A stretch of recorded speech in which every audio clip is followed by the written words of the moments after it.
नमस्कार साधकों, स्वागत है आपका हडयुग में। आज मैं आपको जो बताने वाला हूँ वो है ज्योतिष और योग तंत्र। जी हाँ, ज्योतिष और योग तंत्र हमारे प्राचीन भारत से चलता आ रहा है। उसका रहस्यमय अद्भुत शक्तिशाली जो क्रिया है वो यहाँ पर विस्तार से बताने वाला हूँ और एग्जाम्पल के साथ। जी हाँ, आचार्य के पट्ट शिष्य और मठ के उत्तराधिकारी थे लामा गुचुंग वर्तन। गुचुंग वर्तक युवक थे और वे अत्यंत मेधावी। अल्पकाल में ही ज्योतिष, योग, तंत्र, आयुर्वेद आदि गंभीर शास्त्रों का गहन अध्ययन कर लिया था उन्होंने। योग और तंत्र की गुप्त साधनाओं में भी उनकी अच्छी गति थी। जब उनको यहाँ ज्ञात हुआ कि मैं, यानी कि यहाँ पर कवि बोल रहे हैं, दिव्य माया से परिचित हूँ, यानी कि एक साधिका है, उनका नाम है दिव्य माया, और उन्हीं के संकेत पर मठ में आया हूँ, तो अति प्रसन्न हुए महाशय। उनके साथ प्राय नित्य सत्संग होने लगा। एक दिन प्रसंगवश अचानक प्रश्न कर बैठा मैं गुचुंग वर्तन से, ज्योतिष के संबंध में आपका क्या विचार है। मेरा प्रश्न सुनकर कुछ देर तक तो गुचुंग वर्तन मौन रहे, फिर बोले, ज्योतिष संभवतः सबसे प्राचीन विषय है और एक अर्थ में सबसे अधिक तिरस्कृत विषय भी। सबसे प्राचीन इसलिए कि मानव इतिहास की जितनी खोजबीन हो सके उसमें ऐसा कोई भी समय नहीं था जब ज्योतिष का अस्तित्व ना रहा हो। आपको ज्ञात होना चाहिए कि जिस जीसस से 25,000 वर्ष पूर्व सुमेर में मिले हुए हड्डी के अवशेषों पर ज्योतिष के चित्र अंकित है, लेकिन भारत में तो बात और भी पुरानी है। ऋग्वेद में 95,000 वर्ष पूर्व ग्रह नक्षत्रों की जैसी स्थिति थी उसका उल्लेख है। आपका कहना ठीक है, यानी कि यहाँ पर कवि बोल रहा है। मैंने कहा, निश्चय ही इस तथ्य के आधार पर लोग मान्य तिलक ने यह निश्चय किया था कि वेद इतने हजार वर्ष से अधिक प्राचीन तो निश्चित ही होने चाहिए, इसलिए कि वेद भी यदि 95,000 वर्ष पहले जैसे ग्रह नक्षत्रों की स्थिति थी उसका उल्लेख है तो वहाँ उल्लेख इतना प्राचीन तो होगा ही, क्योंकि उस समय जो स्थिति थी नक्षत्रों की उसे बाद में जानने का कोई भी उपाय नहीं था। अब अवश्य हमारे पास ऐसे वैज्ञानिक साधन उपलब्ध हो सके हैं कि हम जान सके कि अतीत में ग्रह नक्षत्रों की स्थिति कब कैसे रही होगी। तब लामा वर्तन बोले, ज्योतिष की सर्वाधिक गहरी मान्यताएं भारत में पैदा हुई है। आपके विचार से सहमत हूं मैं, यानी कि उस कवि के विचार से।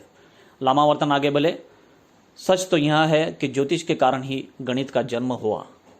ज्योतिष गणना के लिए ही सर्वप्रथम गणित शास्त्र का आविर्भाव हुआ, इसलिए इसे स्वीकार करना पड़ेगा कि 1 से 9 तक की जो गणना है वह भारतीय है। वे भारत में पैदा हुए और धीरे धीरे विश्व की समस्त भाषाओं में फैल गए।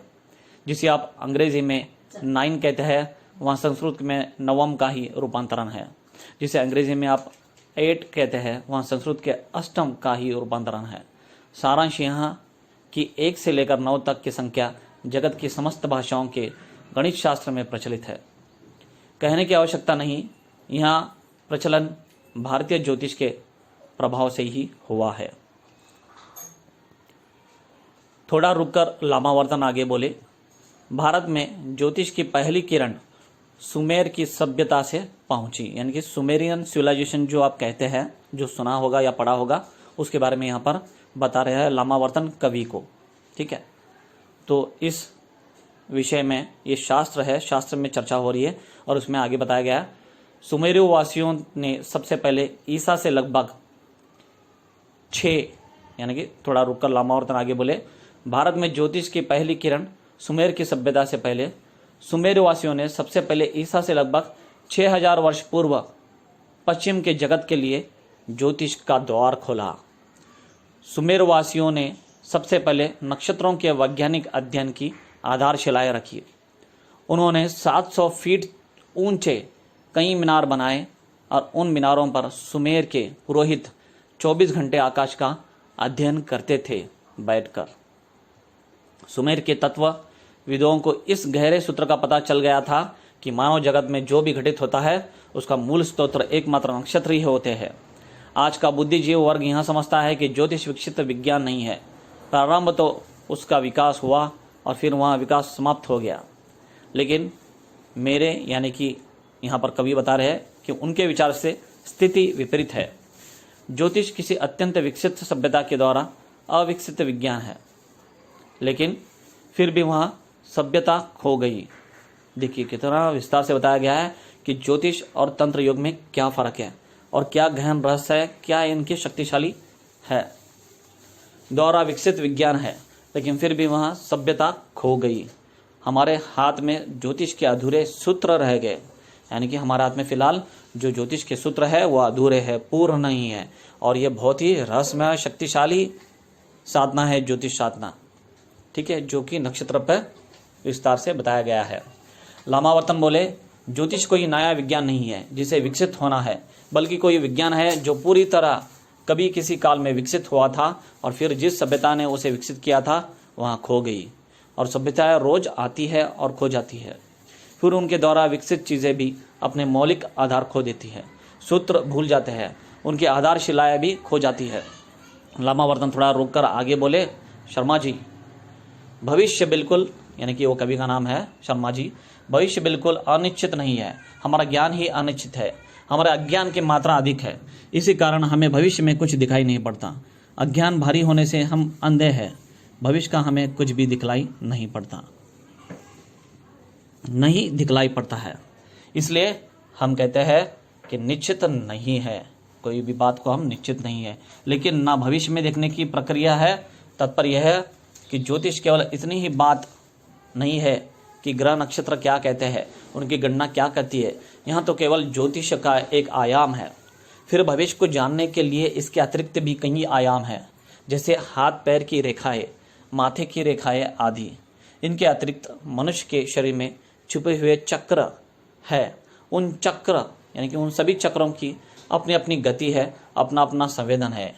योग में इन चक्रों का भारी महत्व है, जिसे हम छठा चक्र वेदांग कुंडलिनी शक्ति कहते हैं, इसलिए कि उन चक्रों में मनुष्य के हजारों वर्ष का अतीत संस्कार बीज रूप से विद्यमान है। उन संस्कार बीज के रूप में विद्यमान स्मृतियों को खोलने के लिए योग और तंत्र में तो अनेक विधियां हैं। रही ज्योतिष की बात, आपको यानी कि कवि को बता रहे हैं, जिनका नाम शर्मा जी है, ज्ञात होना चाहिए कि ज्योतिष की जो गहनतम पकड़ है वह है मनुष्य के अतीत को उधाड़ने की। जी हाँ, मनुष्य के अतीत को उधाड़ने की यह है ज्योतिष का गहनतम पकड़।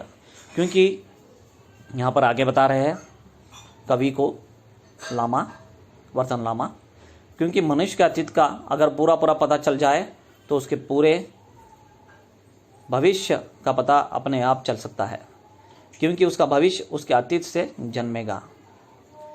मनुष्य के भविष्य को मनुष्य के अतीत को जाने बिना नहीं जाना जा सकता, ज्योतिष का यहाँ सिद्धांत है। लामावर्तन ने कहा, ज्योतिष केवल नक्षत्रों का ही अध्ययन नहीं है, वहाँ तो है ही, वहाँ अध्ययन तो हम करेंगे ही, साथ ही ज्योतिष और अलग अलग आयामों में से भविष्य को टटोलने की चेष्टा है कि वह भविष्य कैसे पकड़ा जा सके। उसे पकड़ने के लिए अतीत को पकड़ना आवश्यक है, और अतीत को पकड़ने के लिए दो साधन है, एक बाहर्य और दूसरा अंतर। ग्रह नक्षत्र राशि जन्म कुंडली रेखाएं आदि बाहर्य साधन है। अंतर साधन है वे केंद्र, जिन्हें योग शास्त्र चक्र या कि कुंडलिनी शक्ति कहते हैं। कहने की आवश्यकता नहीं, दीर्घ काल से ज्योतिष के आचार्य बाहर्य साधना पर ही अटके हुए हैं। तो देखिए मित्रों साधकों, आपको अभी समझ में आ रहा होगा कि मैंने ये विषय क्यों लिया, क्योंकि दो अंग है, बाहरी और अंतरंग। बाहरी अंग है सब ज्योतिष शास्त्र, माथे के रेखाएं, सभी रेखाएं पढ़कर समझना बताना, और आंतर साधना है छठ चक्र भेदन कुंडलिनी साधना। तो आगे समझिए, ध्यान से समझिए, बहुत रहस्यमय शक्तिशाली है, जिसके कारण ज्योतिष की गहराई के आचार्य बाहरी साधनों पर ही अटके हुए हैं, जिसके कारण ज्योतिष की गहराई खो गई और चक्रों पर किसी का ध्यान नहीं गया। आपको ज्ञात होना चाहिए, यानी कि ज्योतिर्लामा जो वर्तन लामा है वो कवि से बता रहा है, जिनका नाम शर्मा जी है।